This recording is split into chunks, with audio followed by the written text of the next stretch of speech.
하나님의 말씀 나누겠습니다.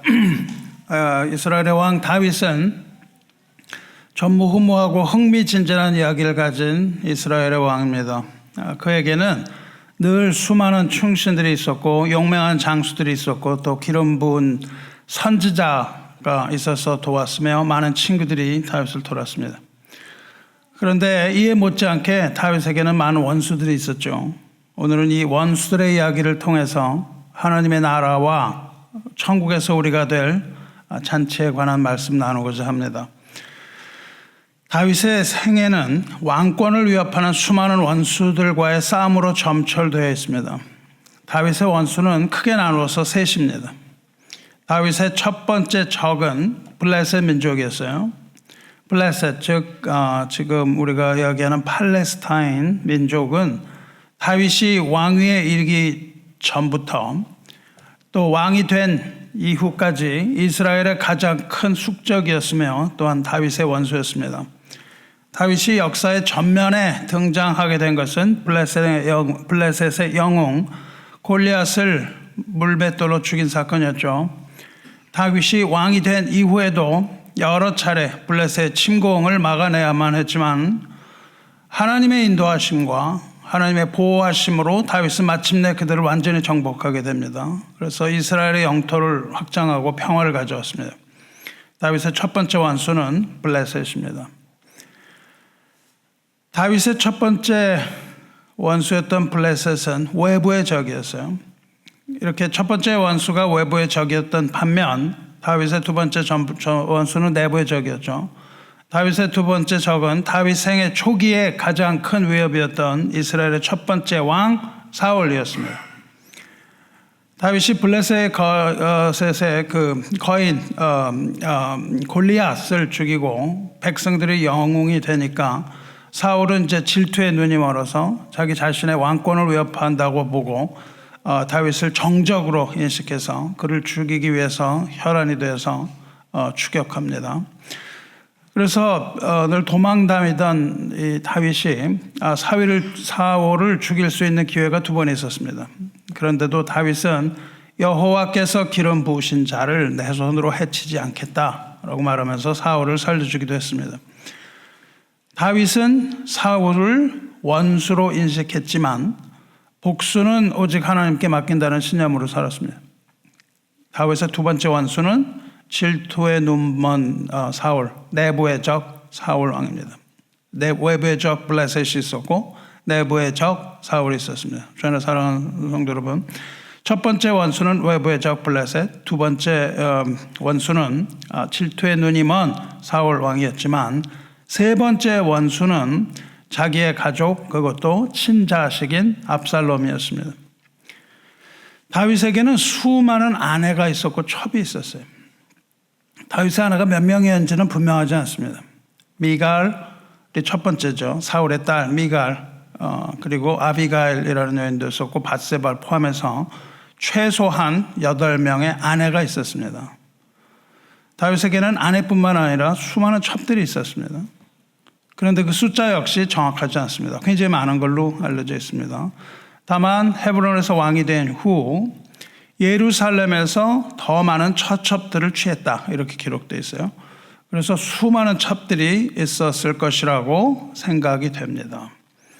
그런데 성경에 기록된 첩의 숫자가 최소한 10명입니다. 그 근거가 사무엘하 13장에서 14장에 걸쳐서 되어 있는데 그것을 우리는 압살롬의 난이라고 이야기하고 압살롬의 난을 잘 읽어보면 다윗의 첩이 최소한 10명이었다는 것을 알 수 있어요. 이 압살롬의 난은 압살롬은 다윗의 아들이죠. 압살롬 이렇게 막 아내가 많고 첩이 있으니까는 수많은 자녀를 두는데 이게 다 이복 형제들인 거예요. 그래서 압살롬의 나는 압살롬의 이복 형제인 암논이라고 있는데 암논이 압살롬의 친누이 다말을 강간합니다. 그래서 자기 친누이가 이복 형제에게 강간당하는 것을 보고 이제 눈이 뒤집힌 거죠. 이복 형에게 친누이가 강간을 당하니까 이에 분노한 압살롬이 암논을 살해하고 도망갑니다. 이것이 바로 그 수많은 처첩을 거느린 다윗 왕가의 어두운 역사의 한 장면인 것이죠.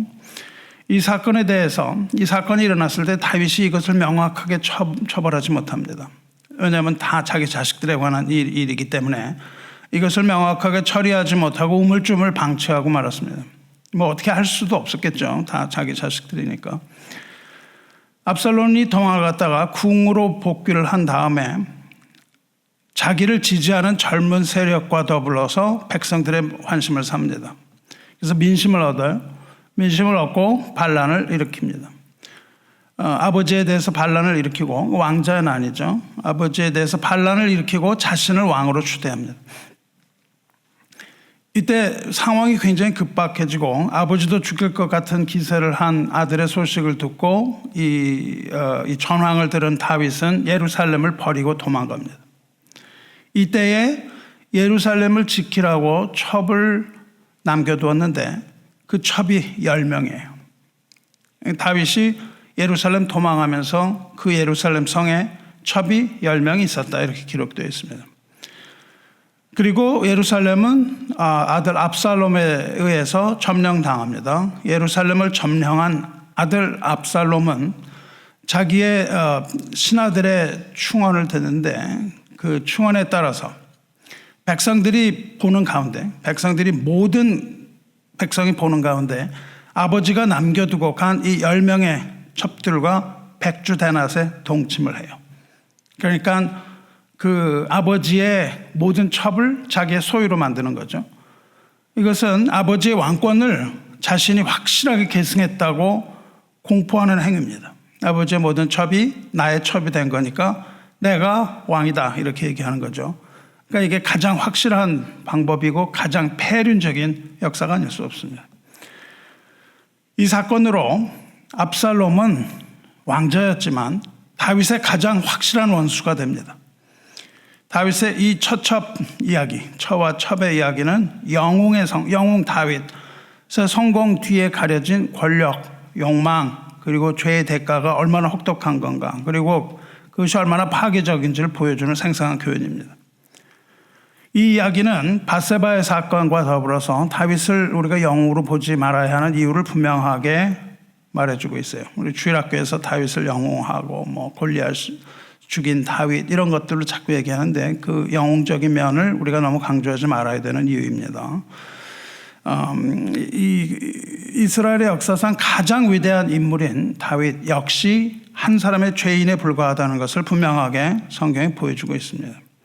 그리고 다윗이 영웅으로서 이스라엘을 구원한 구원자가 아니라 다윗 역시 한 사람의 죄인으로서 다윗 또한 그리스도를 통한 죄사함이 필요하다는 사실을 분명하게 이야기하고 있는 거예요. 그러니까 우리가 구약을 읽을 때는 거기에서 그리스도를 발견해야 합니다. 그리스도를 모두가 그리스도를 필요하는 사람들의 총집합, 그게 바로 구약입니다. 그것이 영웅이 되었던 아니면 어떤 무명의 어떤 사람이다 할지라도 그 모두가 다 그리스도를 필요로 하는 구원받고 죄사함 받아야 하는 죄인이라는 사실을 우리는 성경에서 도출해내고 성경을 그렇게 여러분이 읽으셔야만 하는 거예요. 어쨌든 다윗은 압살롬은 이제 그렇게 처첩을 취하고 다윗을 추격합니다. 그래서 압살롬의 추격을 피해서 다윗은 광야로 도망하는 신세가 됐습니다. 오직 사랑으로 키운 이 자식에게까지 배신당한 다윗의 마음이 얼마나 참담했겠습니까? 사방은 적으로 둘러싸였습니다. 압살롬의 군대가 다윗을 둘러싸고 다윗은 점점 지쳐간 거죠. 그리고 다윗을 따라 도망한 일행들, 그 동행한 사람들도 이제 도망치기에 바빠서 밥을 먹을 시간도 없고 이 도망가던 사람들이 다 굶주리고 지쳐갔던 겁니다. 그래서 다윗과 그 일행은 이제 절망에 빠져서 절망에 지친 몸을 이끌고 밤새 이제 요단강을 넘어갔습니다. 요단강을 넘어가서 그렇게 지치고 고단한 피난길을 걸은 거죠. 피난길을 걷은 다윗 일행이 마하나임이라고 하는 곳에 다다릅니다. 마하나임.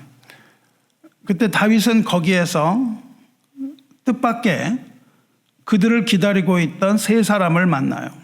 이제 그렇게 지쳐서 요단강을 건너서 마하나임이라는 곳에 갔을 때 세 사람이 만납니다. 그 세 사람의 이름은 소비와 마길과 바르실레입니다. 이렇게 세 사람이 거기에 나타나요.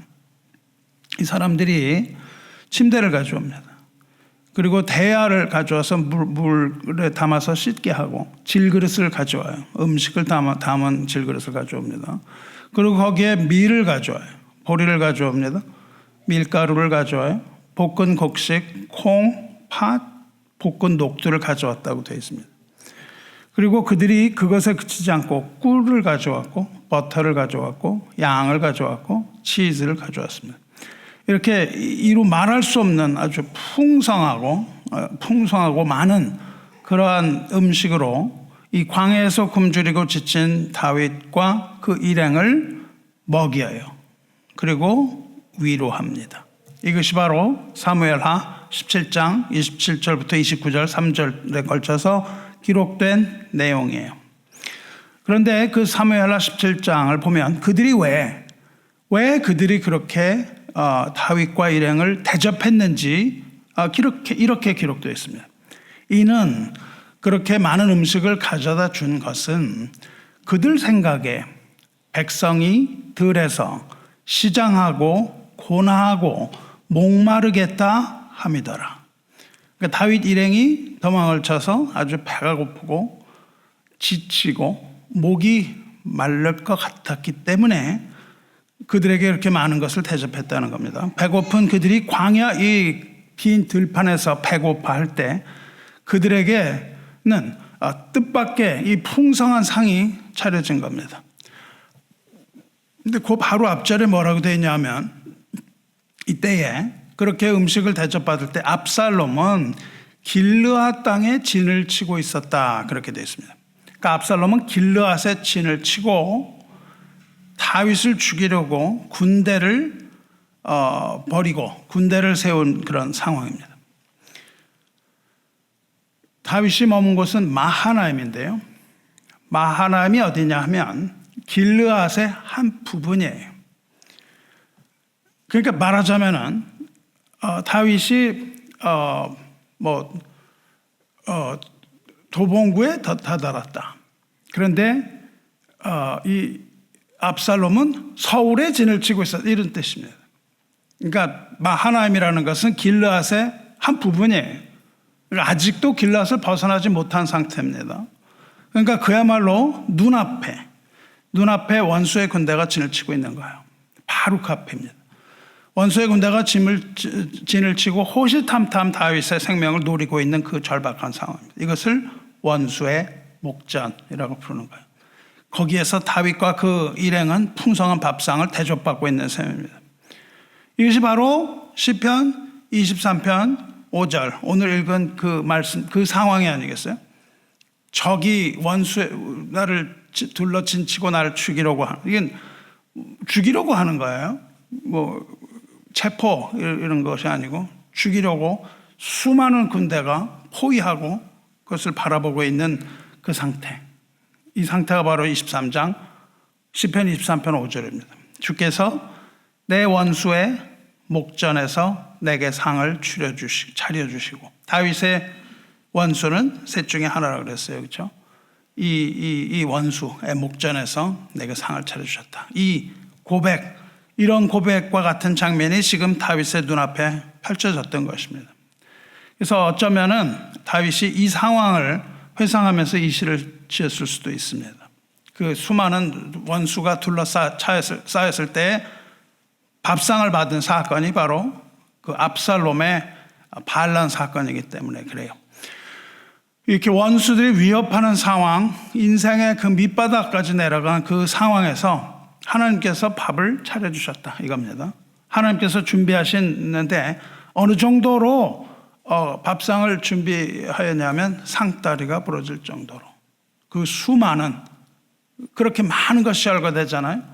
그 아주 다양한 음식 거기에 있는 버터와 치즈와 꿀과 젖과 이런 것들 아주 다양하고 풍성한 그런 식탁이 이 상다리가 부러지는 그런 잔치상이 다윗 앞에 펼쳐진 겁니다. 그것은 잔치상입니다.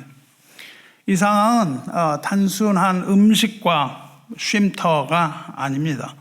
이것은 음식이 넘어서 하나님께서 함께 하시고 하나님께서 돌보시며 하나님께서 보호하신다는 그 사랑과 돌보심의 징표가 아닐 수 없습니다. 다윗을 위하여 차리신 그 상은 세 사람이 차렸지만 그것은 하나님께서 광야에 차리신 상이다. 이렇게 이야기를 하고 있는 것이죠. 이 상은 단순한 식사가 아니고 이것은 놀라운 승리와 영광의 잔치상을 상징합니다. 내 원수의 목전에서라는 그 단어는 이 잔치가 펼쳐지고 있는 상황에 긴박감을 더해주고 있는 거예요. 원수들은 여전히 그를 애로싸고 있고 위기가 사라진 것이 아닙니다. 그런데 그 원수들의 목전에서 하나님께서, 즉 여호와, 즉 목자가 담대하게 상을 차려주고 있습니다. 이것은 상을 차려줄 때 숨기고 은밀한 곳에 숨겨서 이렇게 먹을 수 있도록 해준 게 아니에요. 다락방에 숨어서 먹는 게 아니라 공개적으로 원수들에게 대하여 선포하고 계시는 거예요. 뭐라고 선포하십니까? 보라, 이 사람은 나의 소유이며 내가 지키는 자다. 이렇게 만유의 하나님, 권능의 하나님이 그것을 딱 선포하고 계시는 거예요. 더 이상 숨을 필요가 없는 겁니다. 다윗은 이렇게 고백하기도 했어요. 시편 16편 5절에 여호와는 나의 산업과 나의 잔의 소득이시니 나의 분깃을 지키시나이다. 이렇게 고백합니다. 다윗은 하나님이 나의 모든 거라고 고백하고 있어요. 그리고 내가 하나님의 모든 것이라고 동일하게 고백합니다. 나의 모든 만족이, 그 근원이 하나님께 있다, 이것을 고백하는 거예요. 그리고 잔이 넘치도록 부어주시는 하나님의 나라를 이 시편 16편에서도 노래하고 있습니다. 그리고 이에 대해서 목자이신 하나님께서는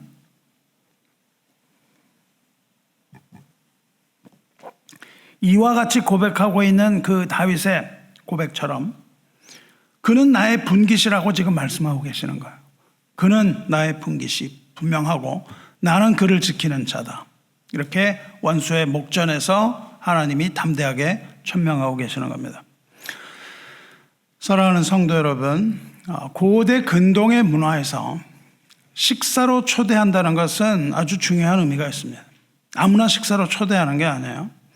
식사로 초대한다는 것은 평화 협정을 맺는 거예요. 우리도 그렇잖아요. 평화 조약을 맺을 때, 예를 들어 심지어는 조폭들도 평화 조약을 맺을 땐 밥을 같이 먹습니다. 원수와는 밥상을 같이 하는 법이 없습니다. 원수와는 밥상을 같이 하는 법이 없어요. 이 만찬으로 초대는 곧 뭐하냐면은 평화로의 초대예요. 너와 내가 평화를 누린다는 그런 뜻이죠. 사냥꾼들에게 쫓기던 자가 그 사냥꾼들이 보는 그 앞에서 여유 있게 식사를 한다. 이것은 내면으로부터 있는 그 완벽한 평화를 상징하는 거예요.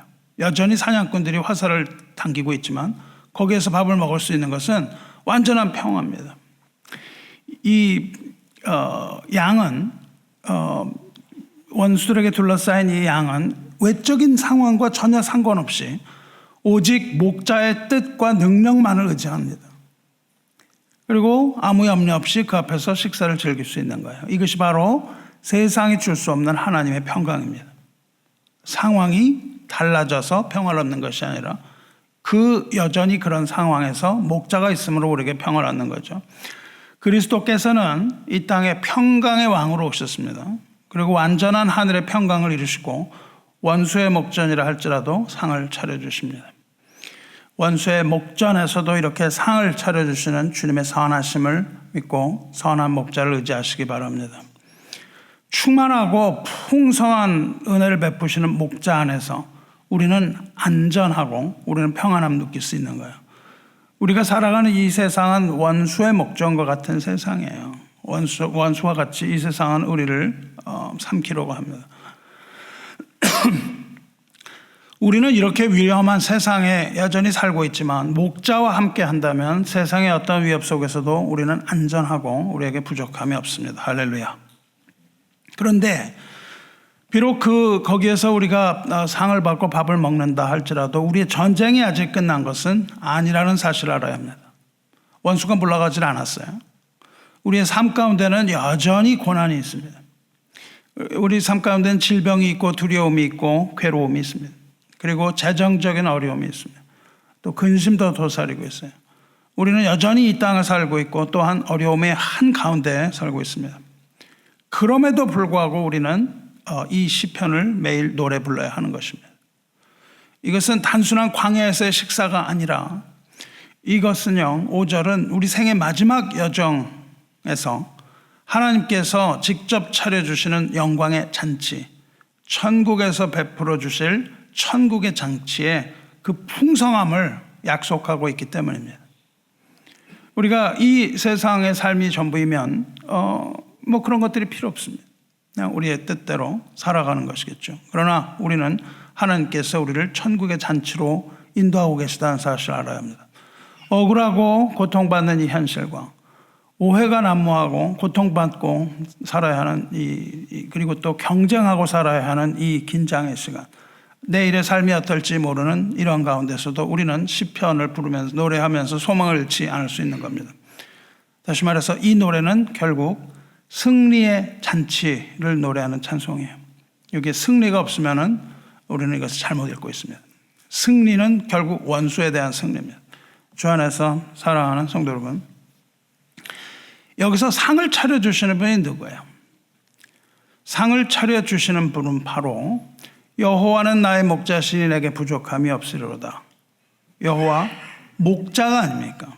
목자께서 이 상을 베풀어 주시는 거예요.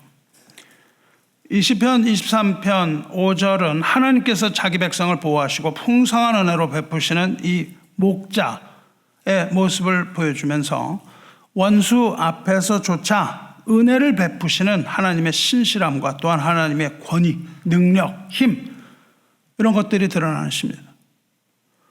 뭐 아무리 상을 차려줘도 원수를 막아낼 힘이 없다면 그것은 허장성세에 불과합니다. 그렇죠? 그냥 허장성세에 불과하고 이것을 오히려 위험에 빠뜨리는 것이죠. 그런데 하나님은 권능의 하나님, 모든 권세를 가지신 하나님이시며 그 양을 사랑하시는, 배가 고픈 양을 사랑하시는 하나님이시기 때문에 이 두 가지가 함께 가는 거예요. 그래서 하나님의 자비로우심과 하나님의 능력, 이 두 가지가 함께 있어야만 이것을 하실 수가 있는 것입니다. 이 사실은, 목자가 그 상을 차려줬다는 사실은 우리를 목자이신 그리스도에게로 안내하는 거예요.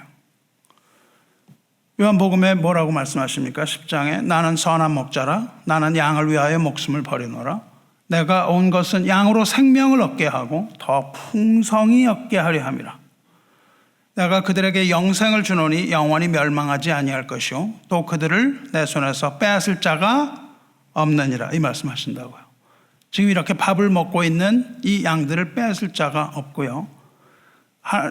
선한 목자로 오신 것은 그 양들에게 생명을 얻게 할 뿐만 아니라, 그러니까 죽지 않는 거죠. 생명을 얻게 할 뿐만 아니라 풍성히 얻게 하게 하기 위하여 오신 겁니다. 그러니까 이 풍성이라는 단어가 굉장히 중요한 것이죠. 그리스도는 하나님의 어린 양으로 이 땅에 오셨어요. 하나님의 어린 양으로 오셔서 스스로 목숨을 버리고 다시 부활하셔서 하나님의 오른편에 앉으셨습니다. 그리고 사도 요한은 밤모섬에서 환상을 보게 되죠. 사도 요한이 본 환상 가운데 보좌에 앉아서 찬양을 받으시는 그 어린 양을 봅니다. 일찍이 죽임을 당한 그 어린 양을 하나님의 보좌 앞에서 보여. 계시록 봅니다. 계시록 5장 6절에 내가 또 보니 보좌와 네 생물과 장로들 사이에 한 어린 양이 서 있는데 일찍이 죽임을 당한 것 같더라. 이렇게 그 하나님의 보좌 앞에서 어린 양을 보게 돼요. 오늘 읽은 이 요한계시록 19장은 어린 양이신 예수 그리스도께서 승리의 왕으로 최종적으로 그 백성을 구원하시는 모습입니다. 최종적으로 백성을 구원하실 뿐만 아니라 그 백성을 통치하고 다스리시는 모습을 보여줘요. 그리고 이 구원과 축복이 만왕의 왕이시며 죽임을 당하신 하나님의 어린 양, 즉 선한 목자이신 그리스도 예수의 권위로부터 온다는 것을 선포해요. 그러니까 시편 23편 5절에 나오는 것과 평행선을 이룹니다. 그 어린 양은 다윗 유다의 사자이기도 하고 그 권위를 가지신 분인데 목자라는 거예요. 그래서 그 어린 양의 모습을 보여줘요. 그리고 잘 들으시기 바라요. 시편의 목자이신 여호와 하나님과 계시록의 어린 양, 이 복음서의 어린 양이신 예수 그리스도가 모두 목자라고 표현을 해요. 그래서 예수 그리스도는 동일한 구원자이며 목자라는 사실을 알 수 있습니다. 그리고 우리는 이 시편의 목자는 계시록에서 우리를 위하여 싸우시고 마지막 승리를 취하는 어린 양과 동일 인물이라는 것을 알 수 있습니다. 계시록 19장 7절부터 9절까지는 이 어린 양의 혼인 잔치예요. 19장을 보면은 하늘에서 큰 음성이 들립니다. 할렐루야, 구원과 영광과 능력이 우리 하나님께 있도다. 이렇게 우렁찬 소리로 하나님을 찬양하는 하늘의 허다한 무리의 찬양 소리가 온 우주에 울려 퍼집니다. 그들은 음녀를 심판하고 원수를 갚으시는 어린 양이라고 찬양을 해요. 그리고 두 번째로 할렐루야 소리가 울립니다. 그때 연기가 하늘로 올라갑니다. 하나님의 보좌 앞에 있는 24장로, 24장로와 네 생물이 엎드려 있는데 이 24장로와 네 생물들이 하나님을 경배하면서 아멘, 할렐루야 화답하며 찬송을 합니다. 그리고 그 소리는 모든 사람들을 찬송으로 초대를 해요. 모두 함께 찬양하라 이렇게 되는 거죠. 보좌에서 음성이 나서 이르시되 하나님의 종들 곧 그를 경외하는 너희들아 작은 자나 큰 자나 다 우리 하나님께 찬송하라 이렇게 말합니다. 또 내가 들으니 허다한 무리의 음성과도 같고 많은 물소리와도 같고 큰 우레소리와 같은 소리를 이르되 할렐루야 주 우리 하나님 곧 전능하신 이가 통치하시도다. 천둥소리 같이 큰 소리로 부르는 찬양이 하늘과 땅을 진동시킵니다. 이것은 하늘에서 열리는 전 우주적인 페스티벌, 잔치라는 것을 알 수 있어요. 이 잔치로의 초대입니다. 이것은 모든 성도, 하나님을 경외하는 모든 성도를 기쁨의 잔치로 초대하는 초대의 목소리고 이것이 온 하늘과 온 땅, 온 우주에 울려 퍼지는 거예요. 그래서 그 혼인잔치로의 초대가 7절입니다. 우리가 즐거워하고 크게 기뻐하며 그에게 영광을 돌리세. 어린 양의 혼인 기약이 이르렀고 그의 아내가 자신을 준비하였으므로 그에게 빛나고 깨끗한 세마포 옷을 입도록 허락하셨으니 이 세마포 옷은 성도들의 옳은 행실이로다 하더라. 할렐루야. 전에 사랑하는 성도 여러분, 교회는 어린 양의 순결한 신부입니다. 여자가 둘 나온다 그랬어요. 하나는 어린 양의 신부, 또 하나는 음녀. 음녀는 배도한 교회라 할 수 있고 어린 양의 신부는 끝까지 믿음을 지킨 성도라고 할 수 있습니다. 교회는 원수 마귀의 핍박과 유혹 가운데서도 끝까지 주를 배신하지 않고 신앙의 정절을 지킨 신부, 그리스도의 순결한 신부.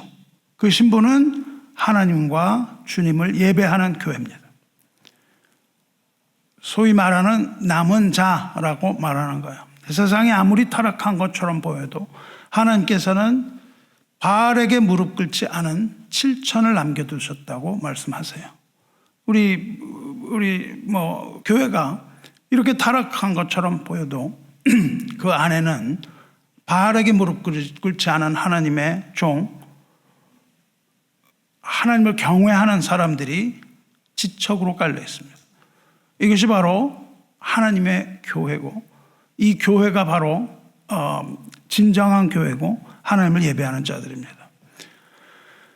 그런데 여기 나오는 어린 양의 혼인잔치는 어린 양 그리스도와 그의 신부인 교회의 혼인잔치의 모습이에요. 이것은 하나님께서 그를 경외하는 성도에게 영원한 기쁨을 주시고 찬송의 천국 잔치를 베푸시는 장면입니다.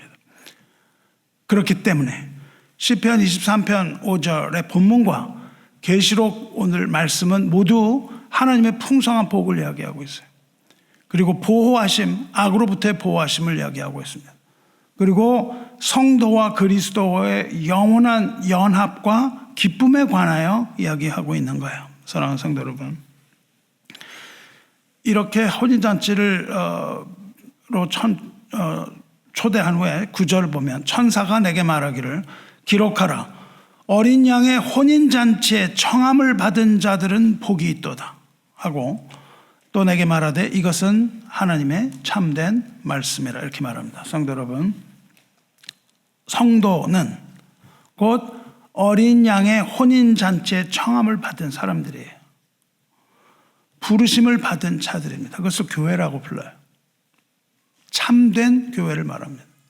우리 모두 어린 양의 혼인잔치에 청함을 받고 예수 그리스도의 예복을 입고 그 천국 잔치에 참여하는 그러한 복된 자 되기를 주님의 이름으로 축원합니다.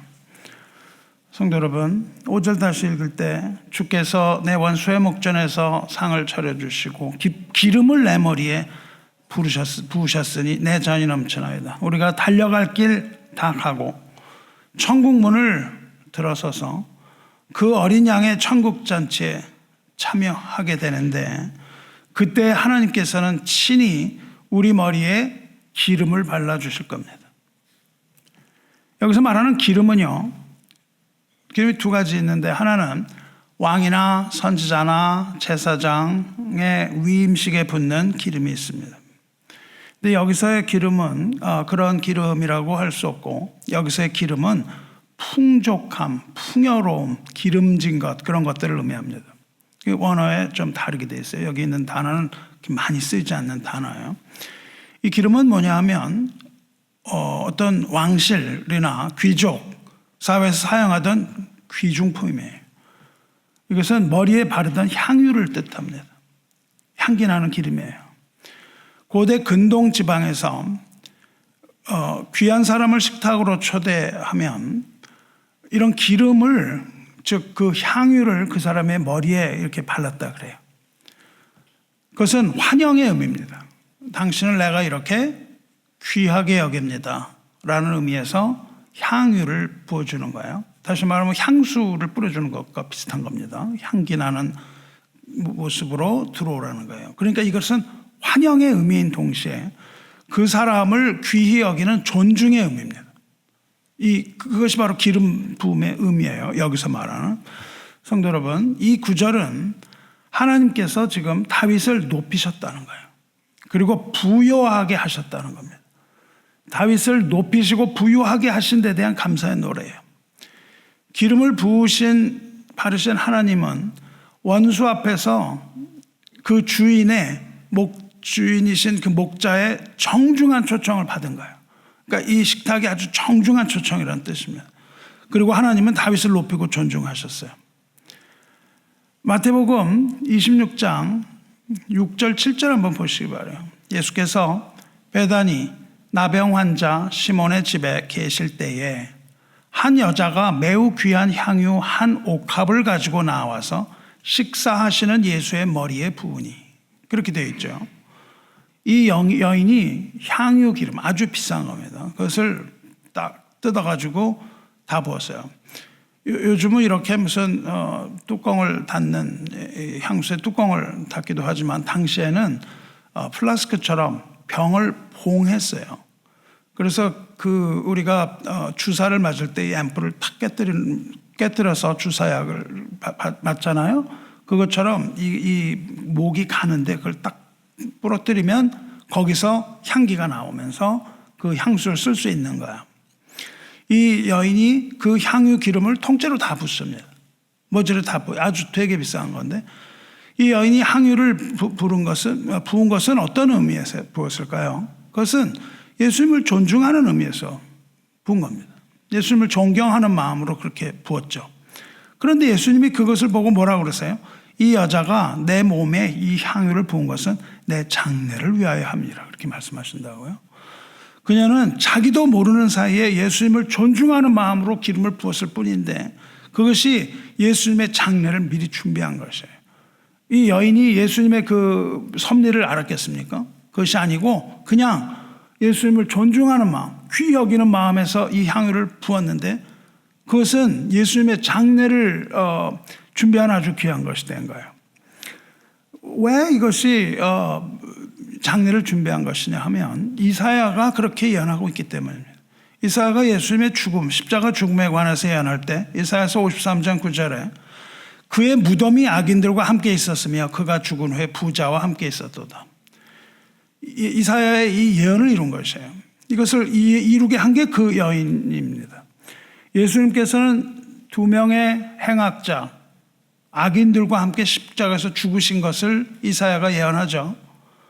그러나 죽은 후에는 부자의 예로 장사된 것을 예언합니다. 예수님은 부자의 무덤에 묻히셨어요. 이 예언이 어떻게 성취되었냐면 주님의 머리에 부은 기름, 이 값으로 살 수 없는 그 기름, 이 여인이 가진 매우 귀한 향유 옥합과 또 그 후에 예수님이 죽으신 후에 밤에 예수께로 나왔던 그 앞에 나왔던 니고데모, 성령에 관하여 예수님의 가르침을 들은 이 니고데모가 가져온 아주 귀한 몰약과 침향 섞은 귀한 향품으로 성취된 예언입니다. 예수님의 죽음은 부자의 무덤에서 장례되신 것을 우리는 복음서에서 분명하게 알아볼 수 있어요. 새 무덤에 안치되고 거기에서 부자의 예로, 왕의 예로 장례된 것이에요. 이것이 바로 이 여자의 한 일입니다. 그러나 그 여자의 마음은 예수님을 귀히 여긴 거예요. 우리가 예수님을 귀히 여길 때, 그리고 예수님을 하나님을 우리가 귀히 여길 때 하나님도 우리를 귀히 여기신다고 하셨어요. 내가 나를 존중히 여기는 자를 존중히 여기고 나를 멸시하는 자를 내가 멸시하리라 이렇게 말씀하시거든요. 그래서 예수님이 이렇게 말씀하십니다. 시편 116편 15절에 그의 경건한 자들의 죽음은 여호와께서 보시기에 귀중한 것이로다 이렇게 말씀하세요. 그러니까 우리 하나님께서는 성도의 죽음을 귀하게 여기신다고요. 그래서 구원받은 성도가 천국문 앞에 다다를 때에 하나님께서 우리를 귀히 여기시는 거예요. 그리고 그 귀히 여기시는 징표가 뭡니까?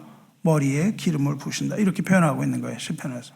그래서 하나님께서는 성도가 천국문에 다다를 때 머리에 기름을 바르심으로 환영할 것이고 성도는 특별한 환대를 거기서 받는 겁니다. 우리가 천국에 들어갈 때는 우리 그냥 들어가는 것이 아니고 천국과 천사들의 환영을 받고 아주 환대 가운데 우리가 그 잔치에 참여하게 되는 것을 믿으시기 바랍니다. 성도 여러분, 성도로 살아간다는 것은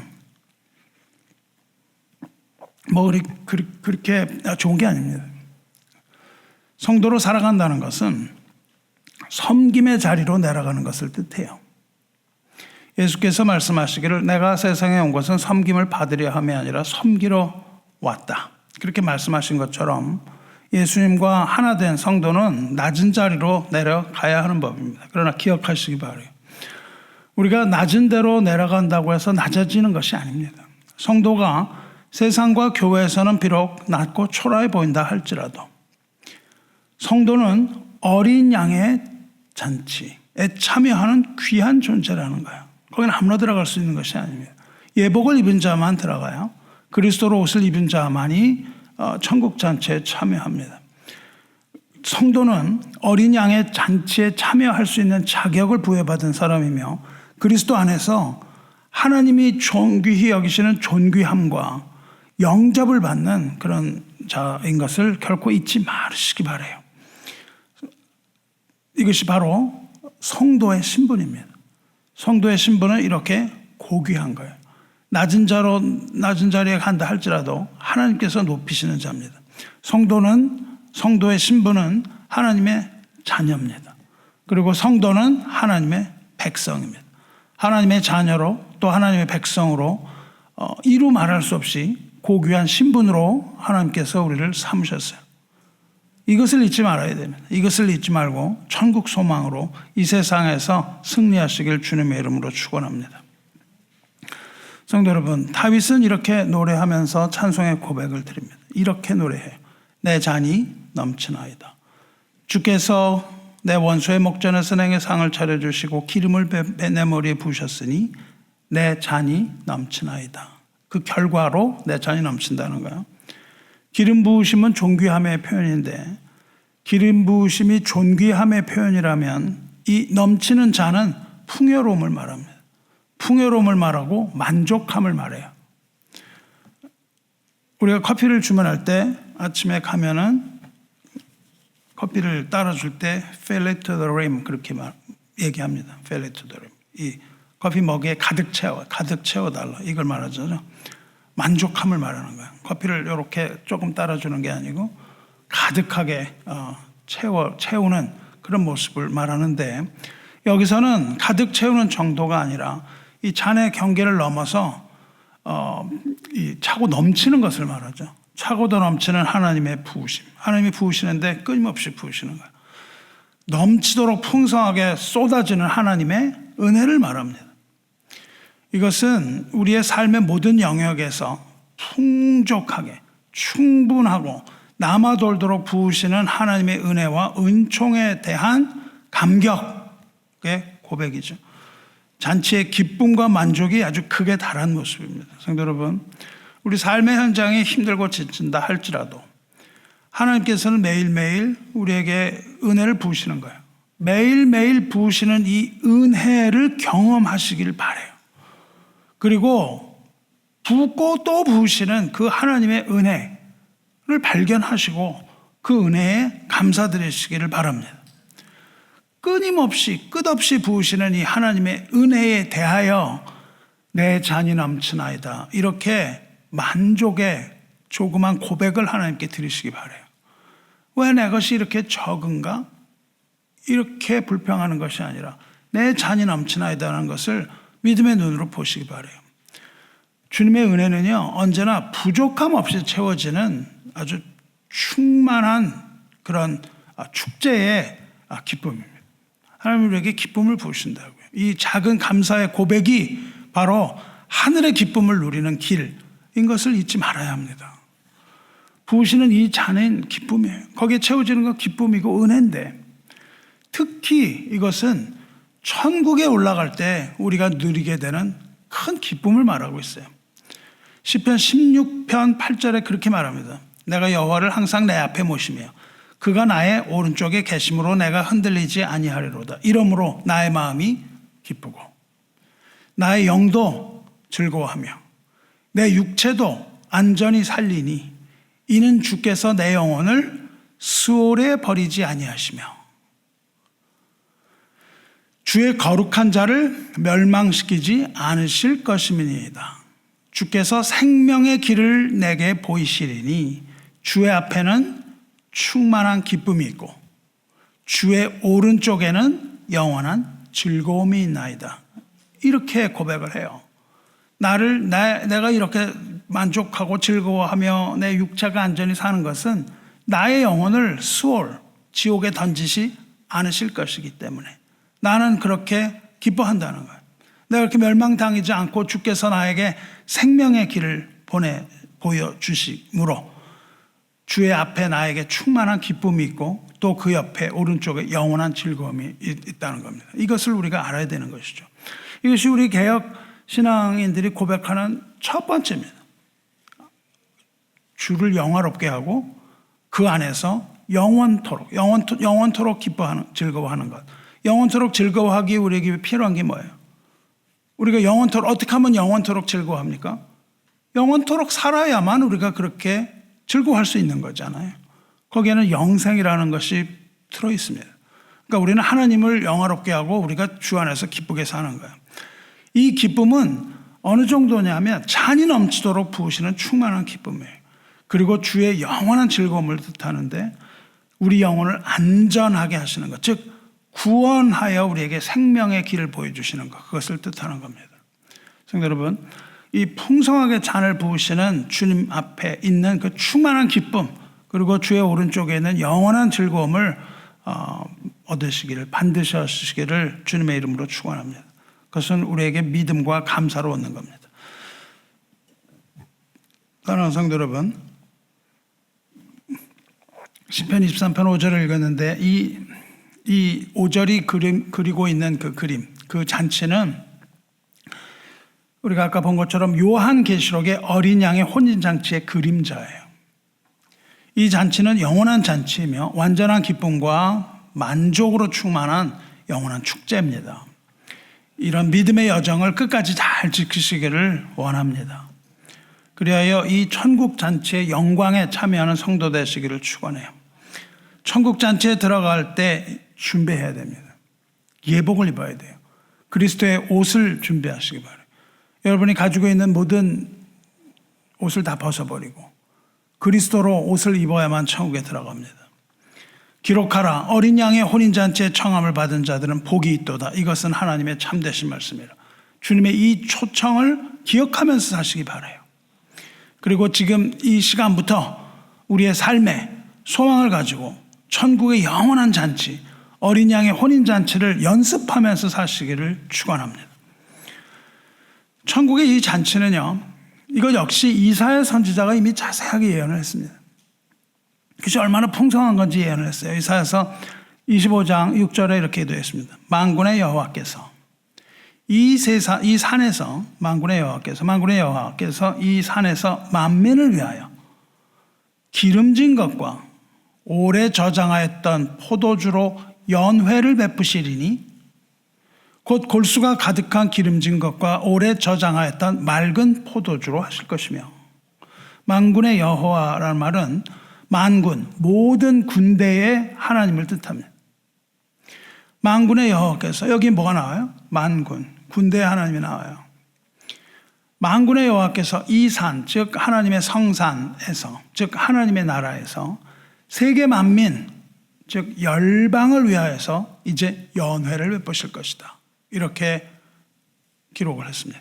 예언을 했어요. 만민을 위하여 기름진 것으로 연회를 베푸세요. 이 기름이 바로 머리에 바를 기름과 같은 뜻의 기름입니다. 원어를 보시면 그 기름진 것과 동일한 단어를 써요. 그리고 그러니까 그 기름진 것, 그리고 오래 저장했던 포도주, 즉 맑은 포도주로 연회를 베푸세요. 근데 그 포도주가 얼마나 풍성한지 다윗이 고백을 하는 거예요. 내 잔이 넘쳐나이다. 고백이 나올 정도로 감당할 수 없는 하나님의 은혜를 부으시는 겁니다.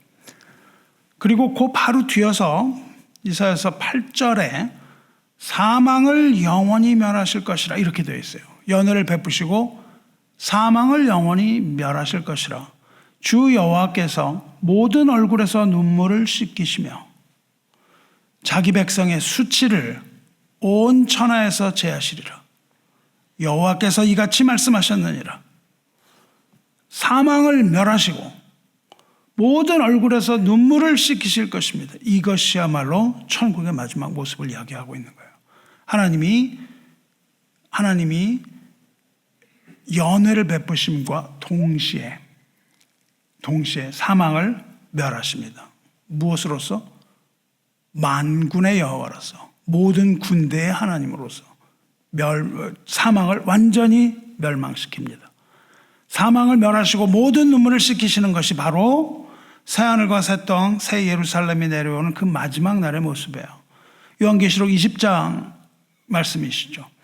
죽은 자들이 자기 행위를 따라 책들에 기록된 대로 심판을 받으니 바다가 그 가운데서 죽은 자들을 내주고 또 사망과 음부도 그 가운데서 죽은 자들을 내주며 모두 부활한다는 뜻입니다. 죽음이 영원히 우리를 붙들지 못하고 모두 내주는 거예요. 우리의 죽음을 내주는데 각 사람이 자기 행연대로 심판을 받고, 다시 말하면 누구나 부활하여 심판을 받습니다. 그리고 사망과 음부도 불못에 던져지니 이렇게 말되어 있어요. 하나님께서 사망을 불못에 던져서 없애버리시는 거예요. 이것이 둘째 사망 곧 불못이라 말씀하세요. 그리고 이어서 21장 3절에 보라 하나님의 장막이 사람들과 함께 있습니다. 이 하나님의 장막이 바로 요한복음 1장 14절에 나오는 말씀이 육신이 되어 우리 가운데 거하심에, 그 뜻이 바로 하나님의 장막이라는 뜻입니다. 다시 말하면 예수님께서 우리들과 함께 계시며, 이 요한복음 14장을 그대로 가져가는 거예요. 왜냐하면 요한복음 1장도 요한이 썼고 요한계시록도 요한이 쓴 거예요. 분명하게 그것을 연결지어서 우리에게 말해줍니다. 말씀이 육신이 되어 이 땅에 오신 그 하나님의 장막, 우리들 가운데 계신 하나님의 장막이 이제 마지막 때에 하나님의 장막이 사람들과 함께 있는 거예요. 그러니까 이것은 초림하신 예수님이 요한복음 1장이고요. 재림하시는 예수님이 요한계시록 21장입니다. 그래서 예수님의 초림과 재림이 다 뭐라고 얘기하냐면 하나님의 장막, 다시 말하면 하나님의 보좌가 이 땅에 내려오는 거예요. 함께 계심에 하나님이 그들과 함께 계시니 그들은 하나님의 백성이 되고 하나님은 친히 그들과 함께 계셔서 모든 눈물을 그 눈에서 닦아주시니 다시는 사망이 없고 애통하는 것이나 곡하는 것이나 아픈 것이 다시 있지 아니하리니 처음 것들이 다 지나갔음이로라. 보좌에 앉으신 이가 이르시되 보라 내가 만물을 새롭게 하노라. 이것이 바로 계시록의 결론이고 성경의 결론입니다. 마지막 날 새하늘과 새 땅이 그리고 새 예루살렘이 내려오는 그날, 사망은 더 이상 우리를 죽음으로 몰아갈 수 없습니다. 사망 자체가 없어요. 거기에는 슬픔도 없고 고통도 없습니다. 애통하고 곡하는 것도 없습니다. 모든 고통이 다 사라지고 진정한 평화가 오는 날, 이것을 천국이라고 불러요. 이것을 이렇게 될 것을 우리가 확신하고 우리의 소망을 얻기를 바랍니다. 그리고 이 험한 세상을 이 소망으로 살아내시기를 주님의 이름으로 축원합니다. 그런데 성도 여러분, 우리는 아직도 원수의 목전에 있다는 사실을 기억하시기 바라요. 이것을 잊어버리면 안 됩니다. 하나님과 그 택하신 자를 대적하는 것이 바로 원수입니다. 하나님을 대적하고 그 택하신 백성을 대적하고 미혹하는 원수 마귀는 아직도 우는 사자와 같이 두루 다니며 삼킬 자를 찾는다고 했어요. 그 마귀의 원수의 목전에 우리가 있는 겁니다. 우리는 아직도 원수 마귀가 지배하는 이 광야에 있는 거예요. 비록 우리가 상을 받지만 그러나 아직도 거기에 있다는 사실 잊지 마시기 바라요. 이 와중에 목자가 원수의 목전에서 상을 차려주신다니까요. 그것은 이제 무슨 의미합니까? 왜 원수의 목전에서 상을 차리세요? 그것은 이제 그 목자가 곧 원수를 치게 될 거라는 것을 암시하고 있어요. 그 둘러선 원수를 쳐서 멸하게 될 것을 암시하고 있습니다. 다윗이 머문 곳이 어디라고 그랬죠? 마하나임입니다. 마하나임이라는 이름은 야곱이 지은 이름이에요. 야곱이 외삼촌 라반의 집에서 일을 하다가 도망치죠. 그래서 집으로 돌아가는데 두려워요. 집을 가면 누가 있냐면 자신을 죽이려는 형 에사가 있습니다. 그래서 두려워해요. 아주 극심한 두려움에 사로잡혀 있었습니다. 그래서 그 길을 가는데 아주 어렵사리 그 길을 가고 있는데 거기에서 하나님의 사자들을 만나요. 하나님의 천사를 만납니다. 그리고 그 천사들을 보고 깨달아요.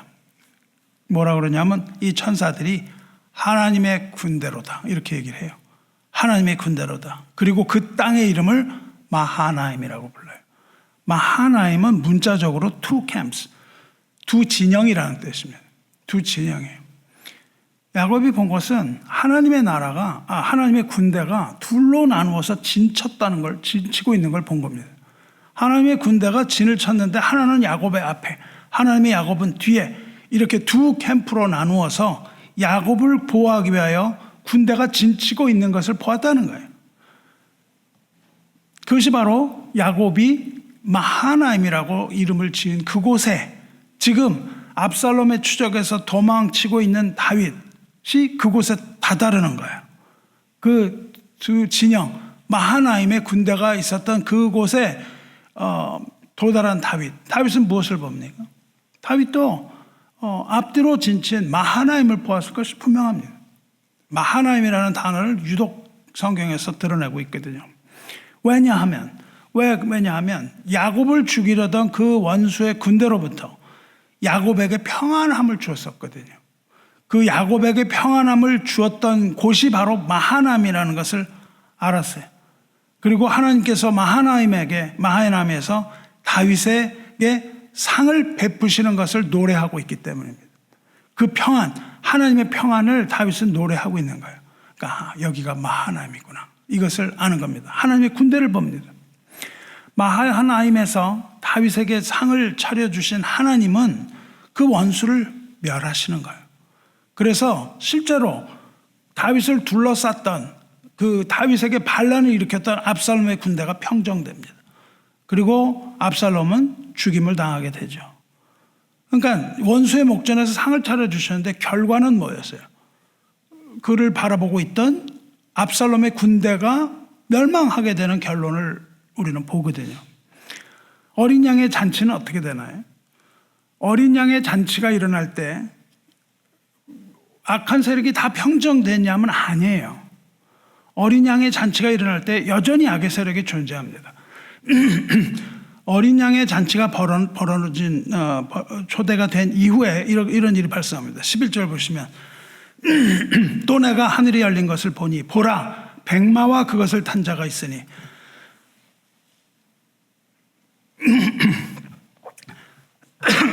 백마와 그것을 탄 자가 있으니 그 이름은 충신과 진실이라. 그가 공의로 심판하며 싸우더라. 전쟁이 일어나는 거예요. 어린 양의 초대가 있은 후에 전쟁이 일어납니다. 여기서 백마 탄 자는 누구냐면 어린 양이신 예수 그리스도를 뜻하는 거예요. 그 이름이 충신과 진실입니다. 충신과 진실은 예수 그리스도의 이름이에요. 하나님의 약속하신 모든 언약을 신실하게 이행하셨다. 그리고 진실하게 모두 이루셨다. 이런 뜻이죠. 신실과 충신과 진실이 그리스도의 이름이에요. 그렇게 모든 언약을 다 이루신 그리스도의 이름을 이야기하고 있어요. 이 땅에 오셨을 때 주님의 삶과 대속적인 죽음, 그리고 부활, 승천, 그리고 마지막으로 재림을 통해서 하나님의 모든 언약을 완전하게 성취하시는 그리스도의 이름이 충신과 진실입니다. 교회를 둘러싸고 적이 진치는 거예요. 하나님의 백성을 바다의 모래처럼 둘러 진친다고 얘기를 했습니다. 하나님의 백성을 둘러 진칠 때에 하나님의 얼굴에서 노여움이 보인다고 되어 있습니다.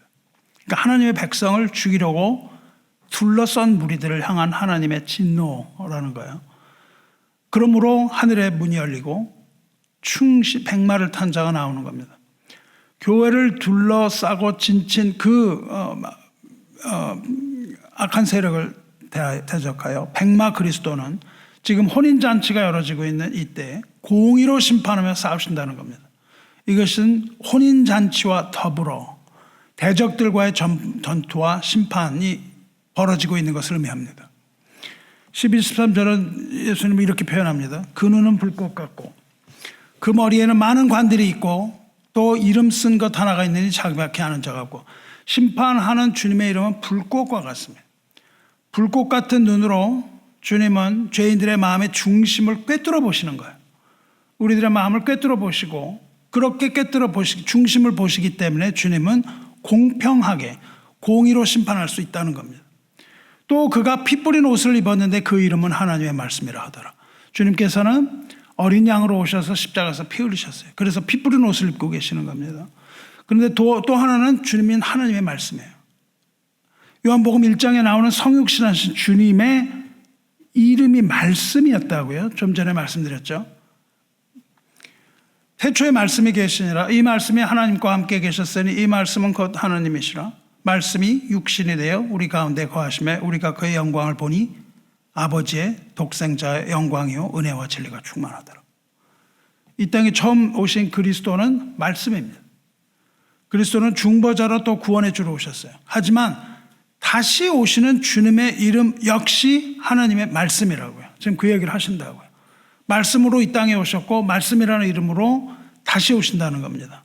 하나님의 말씀의 이름으로 다시 오시는 주님은 이제 대적자를 멸망시키고 싸워서 심판하여서 자기 백성을 새 하늘과 새 땅으로 인도하시는 전 우주적인 중보자, 즉 심판에 주로 오신다는 것을 극명하게 얘기하고 있습니다. 할렐루야. 14절 보시면 하늘에 있는 군대들이 희고 깨끗한 세마포 옷을 입고 백마를 타고 그를 따르더라. 누가 따라요? 하늘에 있는 군대. 주 안에 사랑하는 성도 여러분, 주님 재림하시는 그날 하늘의 군대가 희고 깨끗한 세마포 옷을 입고 백마를 타고 주님을 따르는 겁니다. 하늘의 군대, 진정한 마하나임의 그 주님의 군대로서 주님을 따르는 겁니다. 모든 승리는 십자가에서 흘리신 주님의 것입니다. 15절 보세요. 그의 입에서 예리한 검이 나오니 그곳으로 만국을 치겠고 친히 그들을 철장으로 다스리며 또 친히 하나님 곧 전능하신 이의 맹렬한 진노의 포도주 틀을 밝히고. 주님의 입에선 예리한 검이 나와요. 검이 무엇입니까? 성령의 검, 하나님의 말씀이죠. 하나님의 말씀으로 악의 세력을 치실 것입니다. 악의 세력을 치는 것은 하나님의 말씀으로 되는 거예요. 말씀으로 그들을 치실 뿐만 아니라 맹렬한 진노의 포도주 틀을 밟는다고 말씀합니다. 포도주 틀이라는 것은 대적들의 피를 말합니다. 멸망당하는 거예요. 십자가에서 피 흘리신 어린 양은 이제 진노의 포도주 틀을 받음으로 모든 대적을 멸하시는 거예요. 그가 흘리신 피 뿌리면서 옷을 입고 계시지만 이제 대적들이 흘리는 그 피가 그리스도에서 다 튀긴다는 겁니다. 그 옷과 그 다리에 이름을 쓴 것이 있으니 만왕의 왕이요 만주의 주라 하였더라. 어린 양의 또 다른 이름은 만왕의 왕 만주의 주입니다. 마지막 날 대적을 파하시고 만왕의 왕으로서 만주의 주로서 온 열방과 세상과 우주를 다 통치하실 것입니다. 주님께서 통치하시는 그 나라를 우리는 Kingdom of Heaven, 하나님의 천국이라고 부르는 거예요. 그리고 그것을 Kingdom of God, 하나님의 왕국, 하나님의 나라라고 부릅니다. 하나님의 나라는 원수마귀에게는 심판을 의미하지만 하나님의 백성에게는 구원과 영생, 즉 천국에서 있게 될 어린 양의 혼인잔치를 의미합니다. 주 안에 사랑하는 성도 여러분,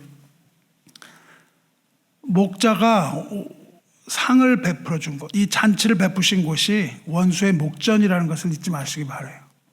이 잔치는 완전한 기쁨과 만족으로 충만한 영원한 축제라고 말씀드렸어요. 이 시편 말씀은 우리를 천국으로 부르시고 영광과 존귀와 기쁨으로 예배하게 하시는 소망의 말씀입니다.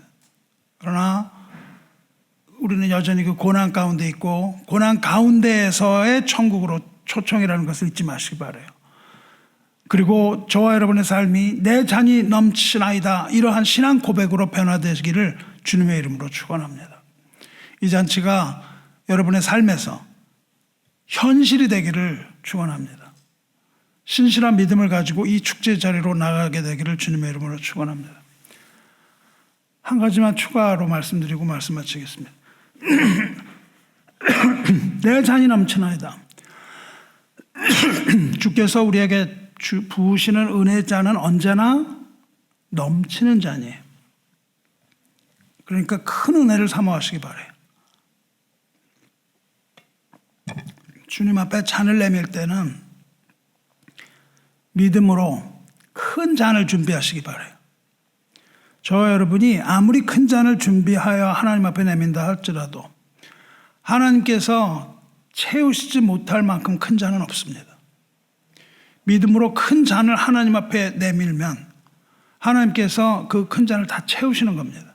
그러므로 큰 잔을 하나님 앞에 믿음으로 드리시길 바라요. 근데 하나님께서는 왜 그렇게 큰 잔을 다 채우실까요? 우리가 큰 잔을 내밀 때 우리가 그것을 다 먹을 만큼 그렇게 우리가 그것이 다 필요할까요? 큰 잔에 하나님께서 그 은혜를 베푸시는데 그 잔에 채우시는 은혜가 우리에게 다 필요한 것입니까? 그렇지 않습니다. 하나님께서 우리가 내민 큰 잔을 채우시는 이유는 채워주신 그 은혜를, 채워주신 것을 나누라고 주시는 것이 아니겠습니까? 우리가 욕심으로 큰 잔을 내밀 때 하나님은 그것을 채우시겠습니까? 아닙니다. 하나님께서 우리가 내민 큰 잔을 채우시는 것은 풍성한 것을 받아서 풍성하게 나누라고 배워주시는 거예요. 여러분, 복음의 은혜를 받으셨습니까? 여러분, 구원의 은총을 잔이 넘치도록 받으셨어요? 혹은 물질의 축복 받았습니까? 사랑의 은사를 받으셨어요? 그렇다면 넘치도록 받은 그것을 나누시길 바라요. 나누어야 합니다. 우리가 복음의 은혜를 받았다면 이 복음이 잔을 넘어서 흘러가도록 해야 하는 거예요. 그거를 무리해서 다 마시면 배탈이 나는 것이죠. 우리에게 구원의 풍성한 은혜가 받았다면, 구원이 넘쳤다면 그 복음을 듣지 못한 자에게 그 복음을 흘러가게 해야 되는 겁니다.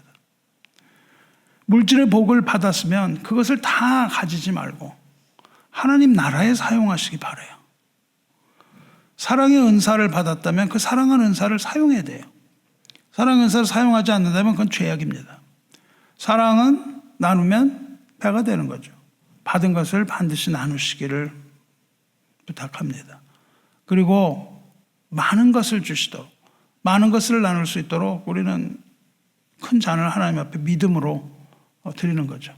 주는 것이 받는 것보다 복이 있다 하시는 그 주님의 말씀을 기억하시기 바라요. 그래서 우리 몸으로 수고해서 벌어들인 것들 무엇이든 간에 연약한 사람 돕고 은혜를 흘려보내는 은혜의 통로가 되시기를 축원합니다. 흘러가지 않는 물은 썩는 거예요. 교회가 우리들끼리 하면서 우리들끼리 무슨 은혜를 나누는 것 같이 이렇게 하면 썩습니다. 교회는 썩는 거예요. 교회는 반드시 우리에게 받은 것을 흘려보내고, 또한 교회는 사람들이 모여서 은혜를 받고 또 흩어져서 은혜를 나누고 이러는 것이 교회입니다. 우리 것 이렇게 자꾸만 해서는 안 되는 것이죠. 우리가 받은 모든 것, 우리에게 하나님께서 주시는 모든 것은 우리가 붙들고 있으라고 주신 것이 아니에요. 우리가 붙들고 있지 않고 흘려보냄으로써 우리는 하나님의 나라와 그의 의를 구하는 겁니다. 먼저 하나님의 나라와 의를 구하시기를 주님의 이름으로 축원합니다. 오늘 시편 말씀이 우리에게 선포하는 진리의 말씀은 이겁니다. 하나님은 현재의 고난 가운데에서도 진리의 향연을 베푸시는 분이다. 이거죠. 원수가 사라진 후에 진리의 잔치를 베푸시는 게 아니에요. 원수의 위협이 사라지지 않는 바로 지금 우리는 주님의 은혜와 보호를 안전하게 누릴 수 있다는 것을 기억하셔야 돼요. 삶의 현장에서 이러한 믿음으로 승리하시길 축원합니다. 원수가 우리 앞에 있는데 그 원수를 치워주시지 않아요. 원수를 치워주시지 않고 그 원수를 능히 수 있는 믿음을 주시고 힘을 주신다니까요. 우리는 주님 한 분만으로 만족하고 안심할 수 있습니다. 원수와 우리가 싸우는 것 이전에 우리는 원수로부터 그 위협을 이길 수 있는 힘을 구해야 되는 거예요. 그래서 원수를 이길 수 있는 힘을 달라고 기도하시기 바라요. 이 원수를 치워달라, 이런 기도보다는 나에게 가지고 있는 그 장애물을 내가 능히 이길 수 있는 힘을 달라고 여러분이 기도하시길 원합니다. 원수의 목전에서 상을 차리시는 주님을 찬양하시기를 축원합니다. 말씀 맺겠습니다. 영원토록 선한 목자이신 주님께서 우리의 삶 가운데 원수의 목전에서 천국 잔치를 베푸시고 우리에게 기름 부으심의 은혜를 베풀어 주실 것을 믿으시기 바랍니다. 그리고 넘치는 그 잔을 보면서 내 잔이 넘치나이다 이렇게 찬양하고 감사하는 그러한 고백 드리시는 우리 선한 성도 여러분 되시기를 주님의 이름으로 축원합니다. 기도하겠습니다. 은혜와 사랑이 충만하신 하나님 아버지, 복된 이 주일 주님의 거룩한 보좌 앞에 나와 영광의 예배드리게 하시니 감사합니다.